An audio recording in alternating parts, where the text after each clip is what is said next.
Hello friends, நம்ம இன்னைக்கு இந்த வீடியோவில் எதை பற்றி பார்த்துட்டு இருக்குன்னு பார்த்தீங்கன்னா, எங்கள் ஊரில் இன்னைக்கு காலையில் பைக்கில் வந்துட்டு இருக்கும்போது பார்த்தீங்கன்னா, எங்கள் ஊர் கோயில் காம்பவுண்டுக்குள்ள சின்ன பசங்க வந்து கிரிக்கெட் விளையாடிட்டு இருந்தாங்க. சரி, கிரிக்கெட் விளையாடும்போது பார்த்தா எனக்கும் கொஞ்சம் ஆசை வந்துச்சு. சரி, நானும் வந்து சின்ன பசங்கிட்ட போய் நானும் விளையாட வரேன்னு சொல்லிட்டேன். அவங்களும் என்ன விளையாட்டுக்கு சேர்த்துட்டாங்க. அவங்க கொஞ்சம் நேரம் பால் பண்ணாங்க, நான் கொஞ்சம் பேட்டிங் பண்ணேன். பால்லாம் சின்ன பசங்க தானே, சும்மா பாலை தூக்கி தூக்கி நம்ம அடிச்சு விட்டோம் நாலாப்புறமும். அதுக்கு பிறகு கொஞ்சம் நேரம் நான் பவுலிங் போட்டேன்னு சொன்னேன். நானும் பவுலிங் போட்டேன். பழைய கால ஞாபகங்கள்லாம் வந்துச்சு. இப்போம்லாம் பேட் இருக்குது.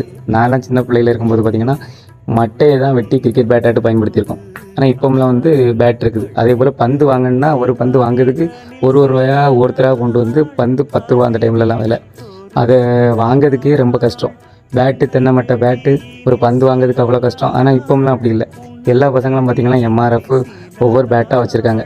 இந்த பழைய ஞாபகங்கள் உங்களுக்கு வந்துச்சுன்னா மறக்காமல் நம்ம சேனலை சப்ஸ்கிரைப் பண்ணிவிட்டு வீடியோ லைக் பண்ணிடுங்க. நன்றி. இருந்ததும் பல நாள் காணல் நீரினில்